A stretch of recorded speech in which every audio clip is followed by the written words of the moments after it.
बिस्मिल्लाहिर्रहमानिर्रहीम। My name is Numan Ahmad, student I am your maths teacher. हमने first year mathematics FSc या ICS mathematics same है first year का। First year mathematics हमने start किया हुआ है। यूनिक पॉलिसी के मुताबिक हम फर्स्ट 50% का कोर्स को हम जो है वो डिस्कस कर रहे हैं। हमने 1 चैप्टर कंप्लीट किया और नेक्स्ट हम जो है वो 3 चैप्टर हमने स्टार्ट किया हुआ है, मैट्रिसेस एंड डिटर्मिनेंट्स। तो 3.1 और 2 स्टूडेंट हमने लास्ट लेक्चर के अंदर कंप्लीट की है। तो आज हमने 3.3 एक्सरसाइज स्टार्ट करनी है। और डेफिनेटली हम पहले थ्योरी पढ़ते हैं और फिर एक्सरसाइज की तरफ मूव करते हैं। तो मैंने लास्ट लेक्चर में स्टूडेंट बताया था कि जो 3.3 एक्सरसाइज है ये हमारे लिए बड़ी इम्पॉर्टेंट है एग्ज़ाम पॉइंट ऑफ व्यू से, लर्निंग पॉइंट ऑफ व्यू से। आप लोगों के लिए न्यू टॉपिक हैं जो आप लोगों ने मैथ्स के चैप्टर में इससे पहले किसी क्लास में नहीं पढ़े हुए, इसलिए बहुत केयरफुली जो है वो आपने इस लेक्चर को अटेंड करना है। मेरे आज के लेक्चर को अटेंड करना है। बुक सामने रखें, रजिस्टर सामने रखें। जो बातें बुक पे मैं कहूँ वो नोट बुक के ऊपर करें, जो बातें रजिस्टर पे नोट करने वाली होंगी वो आप रजिस्टर पे डेफिनेटली नोट करें और फिर उनको फॉलो करेंगे आप। यूनिक नोट से आप उनको मज़ीद हेल्प लेकर अपने कोर्स को आगे कंटिन्यू करेंगे। तो स्टूडेंट आप सब लोग पेज नंबर 101 पर आ जाएं। 101 पेज डिटर्मिनेंट्स का टॉपिक लिखा हुआ है। 101 पेज के ऊपर डिटर्मिनेंट का टॉपिक लिखा हुआ है। तो स्टूडेंट चैप्टर नंबर 3 है और हम 3.3 एक्सरसाइज की थ्योरी को अंडरस्टैंड करेंगे। और इसके अंदर जो हमारा पहला टॉपिक है वो अगेन डिटर्मिनेंट।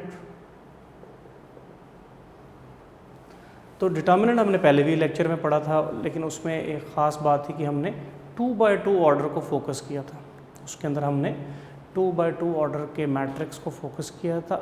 इस एक्सरसाइज के अंदर स्टूडेंट आप 2x2 से हायर ऑर्डर के मैट्रिक्स के डिटर्मिनेंट कैसे फाइंड करते हैं ये चीज़ें लर्न करेंगे। आपने इससे पहले प्रीवियस क्लासेस तक सिर्फ 2x2 ऑर्डर का डिटर्मिनेंट, एडजॉइंट, इन्वर्स कैसे फाइंड करते हैं ये चीज़ें सीखी हैं। 3.3 एक्सरसाइज के अंदर आपने ये सीखना है कि 3x3 order, 4x4 order, higher order इनके मैट्रिक्स अगर एग्जिस्ट करें तो फिर उनका डिटर्मिनेंट हम कैसे फाइंड करते हैं, उनका एडजॉइंट कैसे फाइंड करते हैं, हम उनका इन्वर्स कैसे फाइंड करते हैं। ये चीज़ें आपने 3.3 एक्सरसाइज के अंदर लर्न करनी है कि 2x2 से अब ऑर्डर हायर हो गया। 2x2 मैट्रिक्स से अब ऑर्डर मैट्रिक्स का हायर हो गया है। 3x3, 4x4 आपके सिलेबस में मोस्टली 3x3 और कुछ क्वेश्चंस 4x4 ऑर्डर के मैट्रिक्स के हैं। ज़्यादातर 3x3 ऑर्डर के मैट्रिक्स को आप फर्स्ट ईयर की क्लास तक डील करते हैं। हायर क्लासेस के अंदर 8x8, 12x12, 100x100 ऑर्डर के मैट्रिक्स को भी डील किया जाता है हायर क्लासेस के अंदर। It's just for interesting information आपको दे रहा हूँ। लेकिन अभी आप सिर्फ एफएससी के लेवल तक 3x3 और 4x4 मैक्सिमम ऑर्डर के मैट्रिक्स को ट्रीट करना सीखेंगे। तो स्टूडेंट आप पेज नंबर 101 के ऊपर डिटर्मिनेंट का टॉपिक है। डिटर्मिनेंट की डेफिनेशन जो आपने पहले कर ली है आप उसी को भी कंटिन्यू कर सकते हैं। पेज नंबर 101 के ऊपर ये टॉपिक है। तो डिटर्मिनेंट क्या होता है कि एक नंबर होता है, मैट्रिक्स चाहे रियल नंबर के ऊपर हो चाहे वो कॉम्प्लेक्स एंट्रीज का हो, तो जो डिटर्मिनेंट है वो एक नंबर होगा, एक न्यूमेरिकल वैल्यू होगी। तो यही डेफिनेशन आप जो है वो जो आपने पहले की थी उसी को आप कंटिन्यू रखें कि a number a vertical line is known as the determinant. जो मैंने पिछले लेक्चर में आपको लिखवाई है उसमें ऑर्डर को हमने डिस्कस नहीं किया, वो जर्नल है कि कोई भी ऑर्डर हो सकता है। अब आपने ये डिटर्मिनेंट हमने जो सीखना है हायर ऑर्डर का, ऑर्डर जो है वो इसके अंदर जो है वो 3x3, 4x4 and so on, in order के अब डिटर्मिनेंट आपने सीखने हैं। तो डिटर्मिनेंट तक पहुंचने से पहले जो हमारा पहला स्टेप है वो हमारा जो डिटर्मिनेंट तक पहुंचने से जो हमारा पहला स्टेप है, step number 1 to approach how to determine the determinants, कि हम किसी भी मैट्रिक्स का डिटर्मिनेंट जो है वो कैसे इवेलुएट करेंगे। इस अप्रोच तक पहुंचने से पहले जो हमें पता होना चाहिए स्टेप नंबर 1 में वो है minors, minor of an elements minor of an elements of a matrix of order 3 by 3। तो आप इसमें सीखेंगे कि किसी 3 by 3 ऑर्डर का मैट्रिक्स अगर हो तो उसके जो माइनर है या उससे ज़्यादा ऑर्डर हो तो उसका माइनर क्या होता है और वो हम कैसे फाइंड करते हैं, ये किसको कहते हैं। तो इसके लिए मैं एक एग्जांपल से आपको ये टॉपिक एक्सप्लेन करता हूँ। We have a general matrix of order 3 by 3। जब जर्नल मैट्रिक्स कहेंगे तो आपको मैट्रिक्स को इस तरह, हमने स्टार्ट में पढ़ा था कि इस तरह भी मैट्रिक्स को जर्नल लिखते हैं। A1111 is the position of the element of the matrix. So A21, A22, A23, A31, A32, A33। तो ये आपका एक 3 by 3 ऑर्डर का जर्नल मैट्रिक्स है। Clear student? माइनर किस चीज़ को कहते हैं? Minor is denoted bye MIJ। ये उसको रिप्रेजेंट करने का तरीका है, रिप्रेजेंटेशन। किसी भी मैट्रिक्स के एलिमेंट के माइनर को रिप्रेजेंट करना है तो कैपिटल M और IJ उसके एलिमेंट की पोजीशन को शो करेगा। स्टूडेंट यहाँ पर दोबारा देख लें कि एक मैट्रिक्स है, 3 by 3 ऑर्डर है, हमने इसके माइनर कैसे कैलकुलेट करते हैं इस बात को हम सीख रहे हैं। एक 3 by 3 ऑर्डर के मैट्रिक्स के अंदर 9 एलिमेंट्स होते हैं। 9 एलिमेंट हैं तो ये टॉपिक है माइनर ऑफ एन एलिमेंट्स, तो 9 ही माइनर होंगे। सो टोटल माइनर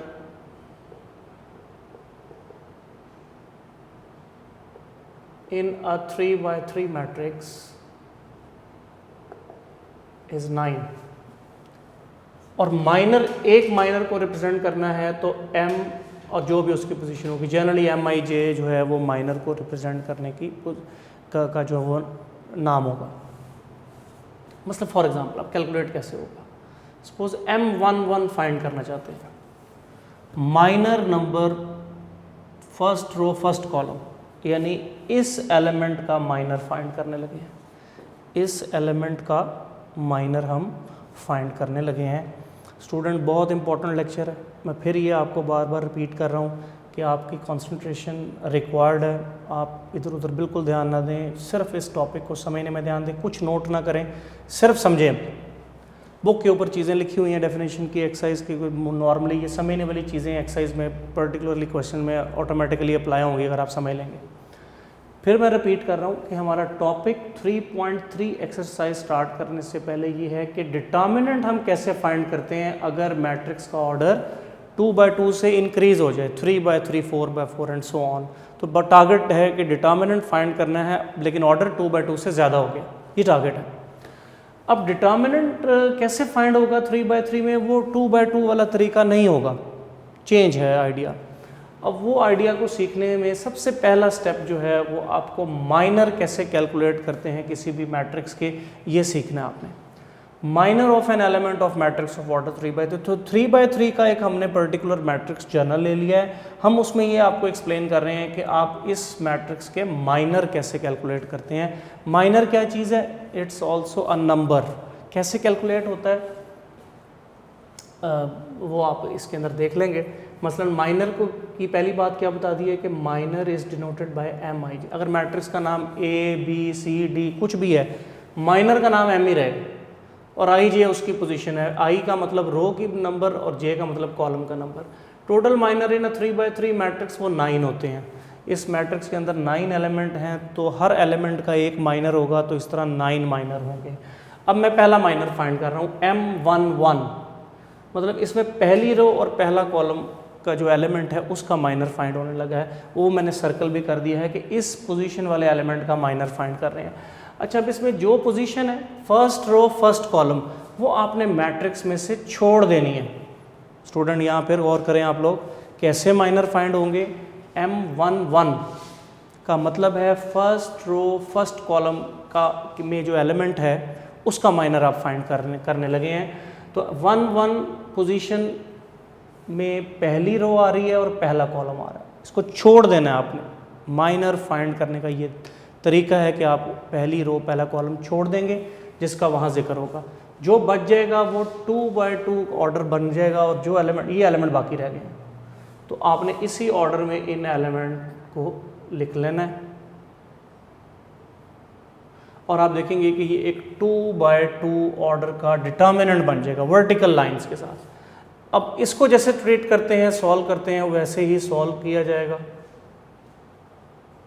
तो M11 की ये वैल्यू आ जाएगी किसी भी मैट्रिक्स जो 3x3 ऑर्डर या इससे हायर ऑर्डर का होगा, माइनर फाइंड करने का तरीका ये होगा। फिर रिपीट कर रहा हूँ, एक हमने 3x3 का जनरल मैट्रिक्स लिया है, माइनर ऑफ एलिमेंट्स जो हैं उनको हम कैपिटल M से रिप्रेजेंट करेंगे, I और J उनकी रो और कॉलम की पोजीशन होगी। टोटल माइनर अगर ऑर्डर 3x3 होगा तो 9 आएंगे, जितने एलिमेंट्स होंगे हर एलिमेंट का एक माइनर होगा। कैसे कैलकुलेट करते हैं, मैंने पहला माइनर कैलकुलेट करके दिखाया है। M11 माइनर है फर्स्ट रो फर्स्ट कॉलम वाले एलिमेंट का, जिसको मैंने सर्कल किया है, इस एलिमेंट का माइनर है। इसमें फर्स्ट रो फर्स्ट कॉलम का जिक्र है तो आपने फर्स्ट रो फर्स्ट कॉलम को छोड़ देना है। ये माइनर कैलकुलेट करने का तरीका है। जो बच जाएंगे एलिमेंट्स उनको उन्हीं पोजीशन में लिखना है। 2x2 ऑर्डर हो जाएगा, डिटर्मिनेंट की फॉर्म बना लेनी है। अब डिटर्मिनेंट को प्रीवियस नॉलेज में आपने पढ़ा है, जैसे कैलकुलेट 2x2 के डिटर्मिनेंट को करते हैं वैसे ही आपने वो 2x2 के ऑर्डर को डिटर्मिनेंट को ऑर्डर वाले डिटर्मिनेंट को सॉल्व करना है। तो जो आंसर आएगा वो आपका -11 की वैल्यू होगी। Clear student? सिमिलरली आप M12 फाइंड करेंगे तो इसमें माइनर आ रहा है फर्स्ट रो सेकंड कॉलम में जो एलिमेंट है उसका, तो यानी इस एलिमेंट का आप माइनर फाइंड करने लगे हैं। तो आपने फर्स्ट रो इसमें जिक्र हो रहा है और सेकंड कॉलम, फर्स्ट रो और सेकंड कॉलम को छोड़ देना है। फर्स्ट रो सेकंड कॉलम को छोड़ देंगे, बाकी ये दो एलिमेंट और ये दो एलिमेंट आपके बचेंगे, उनको फिर उसी ऑर्डर में आपने 2x2 के डिटर्मिनेंट में लिख लेना है और फिर इसको जैसे सॉल्व करते हैं, इसको सॉल्व करना है आपने, तो आपका M12 की वैल्यू आ जाएगी। ये तो तरीका है किसी भी मैट्रिक्स के माइनर कैलकुलेट करने का। Clear student? एक और आप प्रैक्टिस कर लें। सपोज M32 आप माइनर फाइंड, 9 के 9 फाइंड होंगे, मैं उनमें से 2-3 आपको एक्सप्लेन कर रहा हूँ, बाकी क्वेश्चन करते हैं फिर उसमें एक्सप्लेन होंगे। सो M32 का मतलब है माइनर आप फाइंड कर रहे हैं जो एलिमेंट थर्ड रो और सेकंड कॉलम में आ रहा है। थर्ड रो ये है, सेकंड यानी इस एलिमेंट के माइनर आप कैलकुलेट कर रहे हैं। अब इसमें थर्ड रो और सेकंड कॉलम का जिक्र है तो थर्ड रो और सेकंड कॉलम को आप डिलीट कर देंगे, छोड़ देंगे। थर्ड रो ये बनती है, सेकंड कॉलम ये बनता है, इसको छोड़ देना है। तो 1 2 3 4 ये 4 एलिमेंट्स रह जाएंगे। आपने इनको इसी पोजीशन में, जो पहले है वो पहले, जो नीचे है वो नीचे आ जाएगा, लिख देना है। और ये फिर 2x2 का डिटर्मिनेंट बन गया है, इसको एज यूजुअल आप उसी मेथड से सॉल्व कर लेंगे तो ये आपका M32 की वैल्यू आ जाएगी। So this is a way to calculate the minor of a matrix of order 3x3 and higher order. तो मोस्टली 3x3 के आपको माइनर्स कैलकुलेट करने की ज़रूरत पड़ेगी स्टूडेंट। मैं फिर यहाँ से रिपीट कर देता हूँ कि हमारा टॉपिक 3 चैप्टर के अंदर 3.3 एक्सरसाइज करने से पहले आपको किन बातों का पता होना चाहिए, हम उनको स्टडी कर रहे हैं। तो पेज 101 है, डिटर्मिनेंट हमने फाइंड करने हैं, लेकिन ऑर्डर अब बढ़ गया है 3x3 या 4x4 या इससे हायर ऑर्डर को हमने कैलकुलेट करना है। डिटर्मिनेंट की डेफिनेशन वही आप करेंगे जो हमने पिछले लेक्चर में 2x2 के केस में की थी, क्योंकि उसमें हमने जनरल बात बता दी है कि 2x2 हो या इससे ज़्यादा हो, वो ऑर्डर डिटर्मिनेंट एक नंबर ही होता है। अब इम्पॉर्टेंट ये है कि ये जो 3x3 या 4x4 ऑर्डर का जो डिटर्मिनेंट है ये 2x2 की तरह फाइंड नहीं होता, इसका कैलकुलेशन का तरीका डिफरेंट है। अब वो सीखने के लिए आपको सबसे पहले स्टेप में किसी भी मैट्रिक्स के जो एलिमेंट होते हैं उनके माइनर कैसे फाइंड करते हैं ये आना चाहिए आपको स्टूडेंट। क्लियर? तो मैंने एक 3x3 का जनरल मैट्रिक्स लिया, उसकी पोजीशन ऑफ एलिमेंट वाज़ह हो रही हैं कि ये 2-1 पोजीशन है, ये 2-2 पोजीशन है, ये 2-3 पोजीशन। मैट्रिक्स लेने के बाद मैंने आपसे क्या बताया है कि आपको जो मैट्रिक्स का नाम होगा ABCD जो भी कोई होगा, माइनर का नाम M ही रहेगा और I और J उसकी रो और कॉलम की पोजीशन होगी। ये माइनर को रिप्रेजेंट करने का सिंबल है। अगर एक मैट्रिक्स का ऑर्डर 3x3 है तो उसमें 9 एलिमेंट होंगे, तो उसके माइनर्स की तादाद भी 9 ही होगी। हर एलिमेंट के अगेंस्ट एक आपको वैल्यू मिलेगी, वो माइनर कहलाएगी। और वो कैलकुलेट कैसे करनी है वो हमने ये तरीका आपको एक्सप्लेन किया। मतलब M11 इसमें आपने ये देखना, M फॉर माइनर है, 1 का मतलब first row first column, first row first column. जिस रो और कॉलम का जिक्र आ जाएगा वो रो और कॉलम आपने उस मैट्रिक्स में से छोड़ देनी है। फर्स्ट रो फर्स्ट कॉलम इसको छोड़ देना है। ये 4 एलिमेंट्स जिस तरह पड़े हैं उसी पैटर्न पे आपने लिख देने हैं। तो जब एक रो एक कॉलम छोड़ेंगे तो मैट्रिक्स अगर 3x3 का है तो उसका एक रो एक कॉलम को छोड़ने से वो 2x2 का रह जाएगा, एक एक ऑर्डर कम हो जाएगा। अब वो 2x2 का डिटर्मिनेंट है वो हमारा प्रीवियस नॉलेज है, हमने उसको कैसे ट्रीट किया हुआ है। तो उसी तरह उसको आप डिटर्मिनेंट को एक्सपेंड कर लेंगे तो वो M11 की वैल्यू आ जाएगी। Clear student? फिर उसके बाद एक और माइनर फाइंड किया है M12 का मतलब है इसमें फर्स्ट रो सेकंड कॉलम का जिक्र आ गया। तो जिस रो और जिस कॉलम का जिक्र आएगा उसको छोड़ देना है आपने इसके अंदर से। फर्स्ट रो फर्स्ट कॉलम को आपने छोड़ देना है। जब आप छोड़ देंगे तो आपके पास ये डिटर्मिनेंट रह जाएगा 2x2 का। आप डायगनली मल्टीप्लाई करेंगे तो आपके पास M12 की वैल्यू आ जाएगी। Clear student? नेक्स्ट है एक और मैंने माइनर 3-2 फाइंड करके दिया है। तो मैंने 9 में से सिर्फ 3 फाइंड किए हैं, 6 अभी और फाइंड हो सकते हैं, लेकिन हमने ये जस्ट आपको एक्सप्लेन कर रहे हैं कि ये कैसे कैलकुलेट करते हैं। फिर किसी पर्टिकुलर क्वेश्चन के अंदर ये सारे फाइंड करेंगे हम। Clear student? फिर 3-2 थर्ड रो सेकंड कॉलम का जिक्र आ गया तो थर्ड रो और सेकंड कॉलम को छोड़ देना है। जो बाकी बचेगा वो डिटर्मिनेंट 2x2 का होगा, उसको सॉल्व कर लें प्रीवियस वे के तरीके से तो आपके वो माइनर कंप्लीट। तो ये है पहला स्टेप कि how we calculate the minor of each element of a matrix of order 3x3 और मोर देन 3x3। क्लियर? तो डिटर्मिनेंट तक पहुंचने से पहले आपको माइनर कैलकुलेट करने आने चाहिए। पहला स्टेप ये हो गया। दूसरा स्टेप है डिटर्मिनेंट तक पहुंचने के लिए स्टेप नंबर 2 है, होपफुली आप लोगों ने ये बात को अंडरस्टैंड कर लिया होगा। दूसरा स्टेप है डिटर्मिनेंट की डेफिनेशन तक पहुंचने से पहले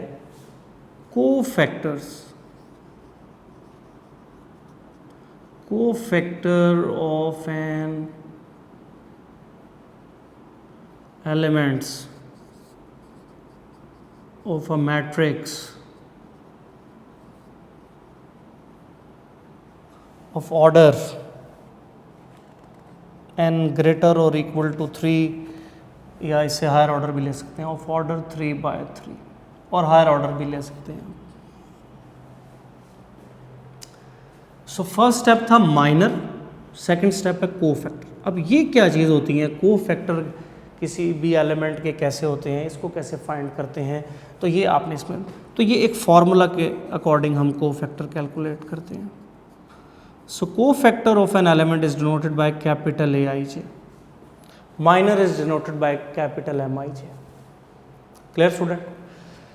कोफैक्टर आप सबकी अटेंशन रिक्वायर्ड है। होपफुली आप लोगों ने माइनर का कॉन्सेप्ट कि कैसे किसी मैट्रिक्स के माइनर हम फाइंड करते हैं वो सीख लिया होगा। इट्स क्वाइट इजी कि आपने पोजीशन ऑफ रो और कॉलम देखनी है और उसको छोड़ देना है, जो बाकी बचेगा वो लिखेंगे। वो 2x2 का होगा, 2x2 को जैसे फाइंड करते हैं वो तरीका आपने पुराना है वही यूज़ करना है, आपको वैल्यू मिल जाएगी।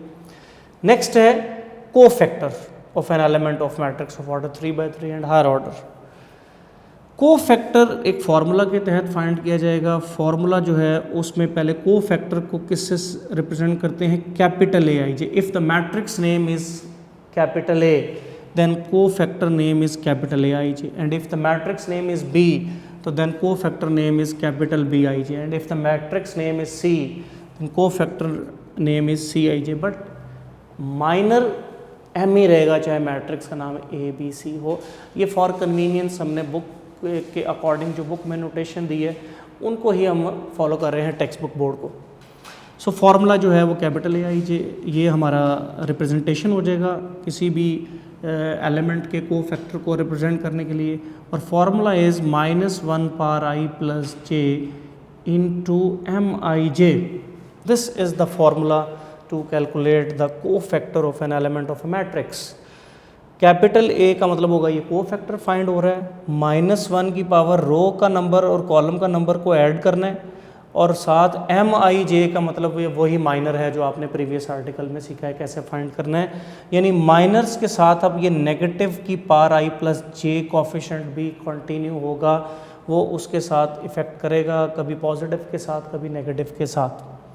तो इस फॉर्मूला के अकॉर्डिंग हम किसी भी मैट्रिक्स का जो है वो को फैक्टर फाइंड करते हैं। मतलब फॉर एग्जांपल फिर आप एक जनरल मैट्रिक्स ले लें और एक दो उसमें से हम एग्जांपल देख लेते हैं। For example we have a matrix A11 A12 A13 A21 A22 A23 A31 A32 A33, so we have a matrix general 3 by 3 order and we want to find the cofactors. Suppose find A11 and A33, suppose दो। अच्छा एक और बात note कर लेंगे, जैसे 9 minor थे ऐसे ही 9 को फैक्टर होंगे। जितने एलिमेंट हैं 3 by 3 ऑर्डर के मैट्रिक्स के अंदर उतने ही माइनर होंगे, उतने ही को फैक्टर होंगे। ये उन 9 को फैक्टर में से मैंने कोई 2 अपनी मर्जी से जो है वो फाइंड करने के लिए लिख लिए हैं। तो A11 अब कैसे फाइंड होगा, तो अब देखें A11 में I की वैल्यू 1 है, J की वैल्यू भी 1 है, तो I की वैल्यू भी 1 है, J की वैल्यू भी 1 है। तो फॉर्मूला हो जाएगा -1 की पावर 1 + 1 इंटू M11।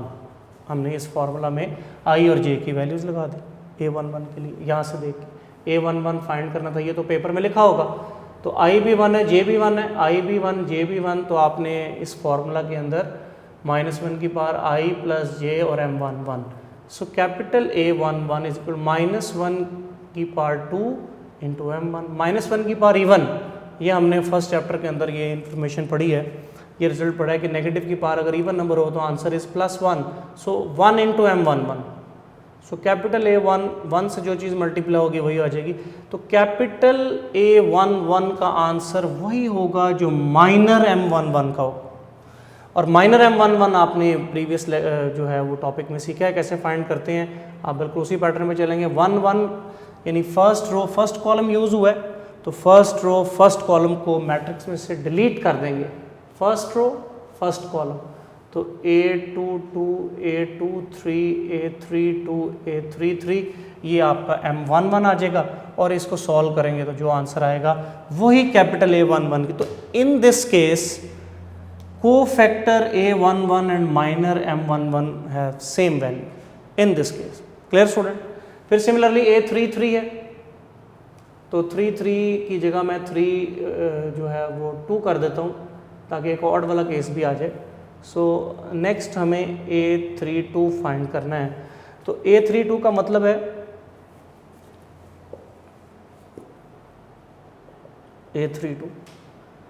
A32 का मतलब है इसमें I की वैल्यू 3 है, J की वैल्यू 2 है। पहली I की वैल्यू होगी, दूसरी J की वैल्यू होगी। सो I 3 है और J की वैल्यू 2 है, और तो आप फार्मूला में अप्लाई करेंगे 3 + 2 into M32। So capital A32 is equal to -1 की power 5 into M32। So capital A32 is equal to -1 की पावर ऑड हो तो answer is -1 multiply by M32। So A32 is equal to minus, और M32 आपका minor है, और वो आपने जो प्रीवियस आर्टिकल में सीखा था कि माइनर कैसे फाइंड होता है, बिल्कुल उसी वे से फाइंड होगा। थर्ड रो सेकंड कॉलम का जिक्र आ गया, तो थर्ड रो सेकंड कॉलम छोड़ देंगे।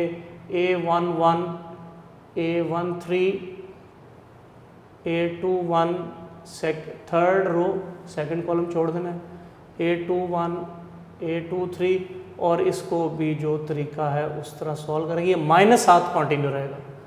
A11 A23 -A13 A21, तो इसको सॉल्व करने से जो आंसर आएगा वो आपका को-फैक्टर आपका A32 आ जाएगा स्टूडेंट। तो this is a way to calculate the cofactor and minor of an element of a matrix of order 3 by 3 and higher order. फिर मैं रिपीट कर रहा हूँ कि हमारा टॉपिक 3.3 एक्सरसाइज करने से पहले डिटर्मिनेंट कैसे फाइंड करते हैं, लेकिन 3 by 3 और इससे हायर ऑर्डर के उनका 2x2 ऑर्डर के मैट्रिक्स से जो है वो तरीका डिफरेंट है, उसकी कैलकुलेशन डिफरेंट है, वो कैलकुलेशन नहीं है जो 2x2 ऑर्डर के डिटर्मिनेंट को फाइंड करने में होती है। इसलिए हमें ये सीखना है कि 3x3 और 4x4 ऑर्डर अगर आ जाए मैट्रिक्स का तो फिर how we calculate the determinant. तो ये डिटर्मिनेंट फाइंड करने से पहले आपको दो बातों का पता होना चाहिए। उनमें नंबर 1 बात में मैंने आपको बता दिया है कि माइनर कैसे कैलकुलेट करते हैं और उनको किस नोटेशन से रिप्रेजेंट करते हैं और कैसे कैलकुलेट करते हैं। फिर दूसरे नंबर पे कोफैक्टर ऑफ एन एलिमेंट, ये कोफैक्टर किसी भी मैट्रिक्स के अंदर जो एलिमेंट हैं उनके कोफैक्टर्स कैसे फाइंड करते हैं, और कोफैक्टर एक फार्मूला के अकॉर्डिंग फाइंड होते हैं और वो फार्मूला ये है। इसके मुताबिक हमने एक दो कोफैक्टर फाइंड करके देखे हैं कि उनका क्या प्रोसीजर है। तो इसमें इंपॉर्टेंट है कि ये जो -1 की पावर इवन जब होती है तो पॉजिटिव हो जाता है और -1 की पावर ऑड जब होती है तो नेगेटिव आ जाता है। इस आइडिया से मैंने एक शॉर्टकट फार्मूला बनाया है कि जो आप लोग अगर नोट कर लें तो स्टूडेंट आप लोगों के लिए काफ़ी हेल्प होगी कि ये बार बार -1 की पावर इवन ऑड चेक करने से हम थोड़ा सा बच जाएंगे, ज़रा टाइम सेव हो जाएगा। तो इसी फार्मूला की सेकंड फॉर्म आप देख लें, इसको आप फार्मूला नंबर 2 समझ लें, इसको आप फार्मूला नंबर 1 समझ लें। तो ये फार्मूला ये है कि जो कोफैक्टर है कैपिटल AIJ वो इक्वल होगा कैपिटल MIJ के if I plus J is equal to even, और वो -MIJ के इक्वल होगा if I plus J is equal to odd. ये मैंने इसी फार्मूले को दूसरे वे में लिख दिया है कि अगर ये जो पावर है I प्लस J, ये I और J ऐसी वैल्यूज़ हों जिनको प्लस करें तो इवन बन जाए, तो आपका कोफैक्टर प्लस माइनर वाला ही होगा, यानी जो माइनर की वैल्यू आएगी वही उस कोफैक्टर की भी वैल्यू होगी। लेकिन अगर I और J को प्लस करने से ऑड बनता है तो कोफैक्टर जो है वो नेगेटिव ऑफ माइनर होगा, यानी जो माइनर की वैल्यू आएगी उसके साथ नेगेटिव साइन आपको लगाना पड़ेगा अकॉर्डिंग टू द डेफिनेशन, क्योंकि -1 की पावर ऑड हो तो नेगेटिव आ जाता है, इस केस में -1 की पावर इवन बन रही है तो पॉजिटिव रहेगा, -1 की पावर ऑड बन रही है तो नेगेटिव आ जाएगा। तो इस फॉर एग्जाम्पल मतलब मैं आपसे कहता हूँ A12 बताएं क्या होगा, तो आपने यहाँ ही देख लेना है बस 1 + 2 3 ऑड, इसका मतलब है ये केस है, तो ये -M12, जो 1 और 2 पोजीशन यहाँ है वही M के साथ आएगी, तो कैपिटल A12 जो है वो -M12 के इक्वल हो जाएगा। इसी तरह A22 फाइंड करना है, तो आपने यहाँ देख लेना 2 + 2 4 होता है, 4 का मतलब है इवन का केस है, तो इसका मतलब है कि ये जो कोफैक्टर है वो -2 के बराबर होगा, इसमें नेगेटिव साइन नहीं आएगा डेफिनेशन के मुताबिक। इसी तरह A31 है तो 3 + 1 4 होता है, इसका मतलब है कि ये इवन केस है तो ये भी M31 के इक्वल होगा, और ये M12 M22 M31 जिस तरह कैलकुलेट होते हैं आप उस तरह कैलकुलेट करके इसकी वैल्यू कंप्लीट कर लेंगे। तो ये इस फॉर्मूले को फिर आप इस तरह जल्दी एग्जीक्यूट कर लेंगे एज़ कम्पेयर टू कि वो -1 की पावर ये लगाएं। तो अगर ये आप कर लेंगे ये भी ठीक है, ये मैंने एक शॉर्टकट रिजल्ट बता दिया, जैसे क्विक हम कोफैक्टर की वैल्यू तक पहुंचेंगे, आगे M12 फाइंड करना होगा वो वैसे फाइंड करके जो रूटीन है उसके मुताबिक सॉल्व कर लेंगे। तो ये दो कॉन्सेप्ट स्टूडेंट आपको लर्न करने हैं आज के लेक्चर के अंदर कि माइनर कैसे फाइंड होता है और कोफैक्टर कैसे फाइंड होता है, और ये दोनों की डेफिनेशन जो है वो पेज नंबर 101 के बिल्कुल लास्ट पे बुक के ऊपर अपने हाईलाइट कर लें। 101 पेज के बिल्कुल लास्ट पे माइनर ऑफ एन एलिमेंट जिस फॉर्मेट में लिखी है बिल्कुल एज इट इज़ फॉर्मेट में आपको प्रिपेयर करनी है, और एक दो एग्जांपल ज़रूरी नहीं है, आप बुक वाली आप अपनी मर्ज़ी से कोई एग्जांपल भी दे सकते हैं। एंड 102 पेज पे कोफैक्टर की डेफिनेशन है, जिस पैटर्न पे लिखी है एज इट इज़ प्रिपेयर करनी है, एक आधी एग्जांपल जो है वो आप इसकी यहाँ पे खुद दे सकते हैं।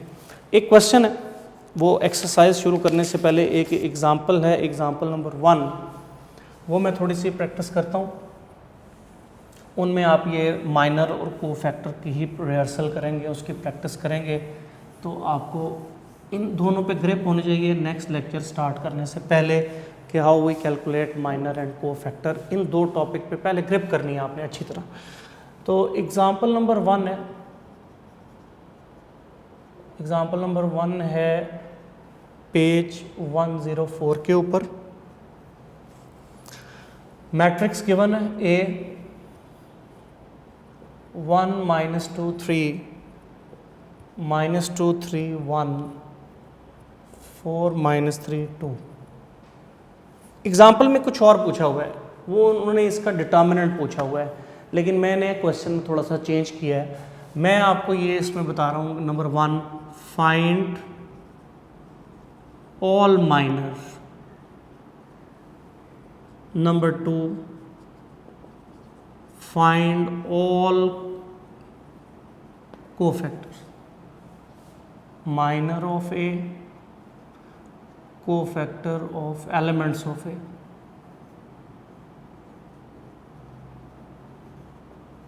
Elements of A similarly cofactor of elements of, ये आपका क्वेश्चन है। ये ए मैट्रिक्स है, 3x3 ऑर्डर है। आपको इसके माइनर एलिमेंट्स के सारे फाइंड करने हैं, सारे कोफैक्टर फाइंड करने हैं। मैं आपको माइनर जो है वो first part, find minors. Okay students, so we know that minor is denoted by capital M, और पोजीशंस आपको इसमें खुद मेमोराइज करनी है। ये 1 1 पोजीशन है, ये 1 2, ये 1 3, पहली रो पहला कॉल, पहली एंट्री पहली रो, दूसरी एंट्री पहली रो, तीसरी एंट्री। तो minor is denoted by capital M, और पहला माइनर 1 1 पोजीशन का होगा। Clear student, first row first column. और माइनर के लिए हमने पढ़ा है कि पहली रो पहला कॉलम जिसका यहाँ जिक्र आ जाएगा उसको छोड़ देना है। फर्स्ट रो फर्स्ट कॉलम छोड़ दिया, 3 1 माइनस 3 2, ये बाकी रह गया। Diagonally multiply, 6 minus 3, 6 plus 3 that is 9। So capital M11 की वैल्यू 9 आ गई। स्टूडेंट फिर आप इसी तरह कंटिन्यू करें, M12, तो इसमें फर्स्ट रो सेकंड कॉलम का जिक्र आ गया।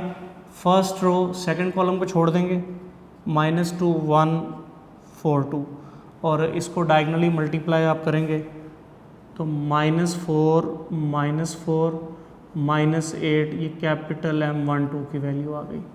फिर स्टूडेंट M13 का मतलब है first row third column. First row third column को छोड़ दें, first row third column -2 3 4 -3। So M113 is equal to 6 -12। So M113 -6 आ गया।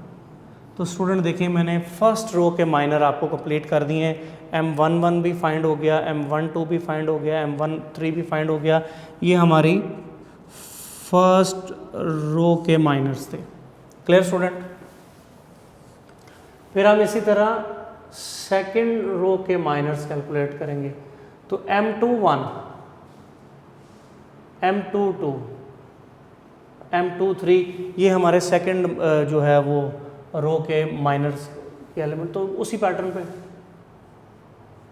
M21 second row first column छोड़ दें, सेकंड रो फर्स्ट कॉलम, तो -2 3 -3 2, तो -4 + 9 5 आंसर आ गया। M22 second row second column, second row second column को छोड़ दें तो 1 3 4 2, 2 -12 -10 आ गया। फिर M23 second row third column को छोड़ दें तो 1 -2 4 -3, सो -3 + 8 5, ये M23 की वैल्यू आ गई। तो इस तरह सेकंड रो के भी तीनों माइनर्स कैलकुलेट हो गए। एंड सिमिलरली आप थर्ड रो के माइनर्स कैलकुलेट करेंगे, एंड थर्ड रो के जो माइनर होंगे वो M31 होगा, M32 होगा, and finally M33।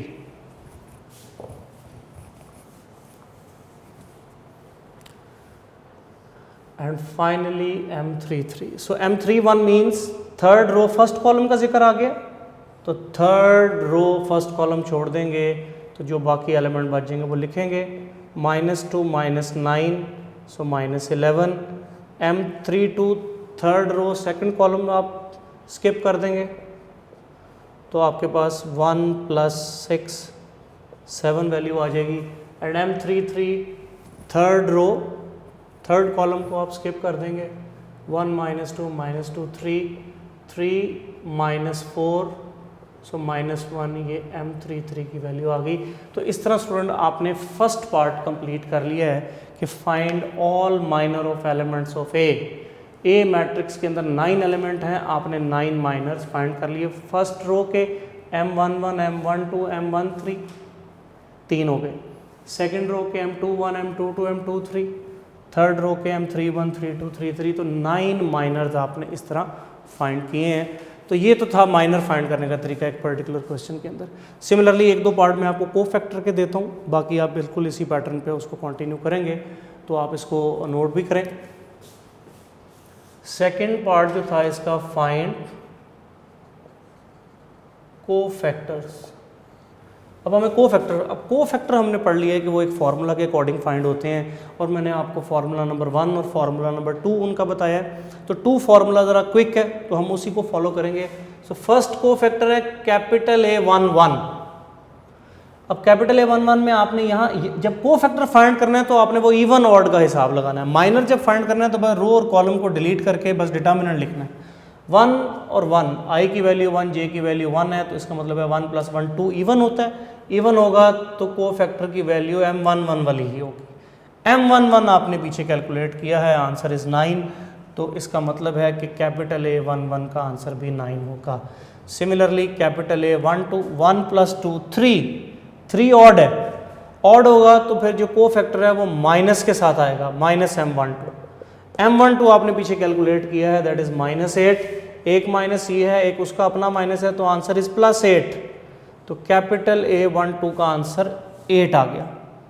Clear? Similarly capital A13 1 + 3 4 even है, तो ये पॉजिटिव M13 के इक्वल होगा, और M13 आपने कैलकुलेट किया है -6, तो -6 जो है वो कैपिटल A13 के। इस तरह कोफैक्टर फाइंड होंगे और इस तरह माइनर फाइंड होंगे स्टूडेंट। क्लियर? ये मैंने फर्स्ट रो के कोफैक्टर आपको फाइंड कर दिए हैं। सिमिलरली ये पार्ट मैं कंप्लीट कर देता हूँ ताकि आप लोगों को किसी किस्म की कोई कन्फ्यूजन ना हो। इसी तरह हम कोफैक्टर में नेक्स्ट मूव कर रहे हैं, सेकंड रो के अब आ जाते हैं। सो कैपिटल A21 2 + 1 3 ऑड है, तो ये -M21 के बराबर होगा, और M21 आपने कैलकुलेट किया हुआ है, दैट इज़ 5, तो -5 उसका कोफैक्टर हो गया। फिर कैपिटल A22 2 + 2 4 इवन है, तो ये पॉजिटिव M22 के बराबर होगा। M22 आपने प्रीवियस केस में फाइंड किया हुआ है -10, तो कैपिटल A22 -10 हो जाएगा। Similarly capital A23 second row third column है, 2 + 3 5 ऑड होता है, ऑड की सूरत में साथ माइनस लगाना है और माइनर में वही पोजीशन लिख देनी है। और M23 आपने कैलकुलेट किया हुआ है, दैट इज़ 5, तो आंसर इज़ -5 हो जाएगा A23 का। तो स्टूडेंट ये आपने सेकंड रो के कोफैक्टर भी फाइंड कर लिए। एंड सिमिलरली थर्ड रो में जब आप आ जाएंगे, सो A31 3 + 1 4 होता है, इवन है, तो ये M31 होगा। M31 आपने कैलकुलेट किया हुआ है, M31 इज़ -11, तो -11 कैपिटल A31 भी हो गया। फिर capital A32 this is -M32, क्योंकि 3 + 2 5 होता है, 5 ऑड है तो माइनस आएगा। M32 जो है वो आपने कैलकुलेट किया हुआ है, वो 7 है, तो वो -7 हो गया कैपिटल A32 भी। एंड फाइनली कैपिटल A33 3 + 3 6 है, इवन है, तो आंसर इज़ M33 आपने जो है वो कैलकुलेट किया है, that is -1, so capital A33 की वैल्यू -1 हो जाएगी। तो इस तरह आपका क्वेश्चन ये कंप्लीट होगा कि आपने माइनर भी सारे फाइंड कर लिए और ये कोफैक्टर भी सारे फाइंड कर लिए। माइनर पहले फाइंड किए हैं, कोफैक्टर फाइंड करने में माइनर ने ही हेल्प करनी है, सिर्फ कोफैक्टर में प्लस माइनस का फ़र्क आएगा, बाकी चीज़ें सारी वही माइनर वाली होंगी। तो ये तरीका है आपका माइनर किसी भी हम 3/3 ऑर्डर के मैट्रिक्स का कैसे फाइंड करते हैं स्टूडेंट, और उसका कोफैक्टर कैसे फाइंड करते हैं। ये दोनों टॉपिक आपने आज के लेक्चर में कंप्लीट करने हैं। जब कल के लेक्चर में हम इंशाल्लाह बात करेंगे तो हम फिर डिटर्मिनेंट में जाएंगे इनकी हेल्प लेकर। तो आपको कल के लेक्चर को अंडरस्टैंड करने से पहले कैसे माइनर कैलकुलेट करते हैं, कैसे कोफैक्टर कैलकुलेट करते हैं, इसके ऊपर ग्रिप होनी चाहिए। आपको मैं एज ए एग्ज़ाम्पल एक होमवर्क में एक एग्ज़ाम्पल देता हूँ। इसी एग्ज़ाम्पल 1 के नीचे इसी पेज के ऊपर सेकंड एग्ज़ाम्पल है, एग्ज़ाम्पल नंबर 2 पेज 104। उसके अंदर आपने मैट्रिक्स लेना है और उसमें जो पूछा है उसको छोड़ दें, आपने यही दो चीज़ें, find all minors number 1, number 2 all cofactors, ये दोनों चीज़ें आपने वो एग्जाम्पल 2 पेज 104 पे मैट्रिक्स ले लें और आपने उसके ऊपर ऑल माइनर और ऑल कोफैक्टर बिल्कुल इसी पैटर्न से आपने वो फाइंड करने हैं। ये आपका आज का होमवर्क है इस 3.3 एक्सरसाइज स्टार्ट करने से पहले का, कि माइनर और कोफैक्टर्स पे आपकी ग्रिप होनी चाहिए। 3x3 ऑर्डर का मिनिमम मैट्रिक्स हम अब 3.3 एक्सरसाइज में लेंगे और इससे हायर ऑर्डर के और उनको हम डिस्कस करेंगे इंशाल्लाह। नेक्स्ट मुलाकात होगी, अपना बहुत ख्याल रखिएगा, अल्लाह हाफिज़।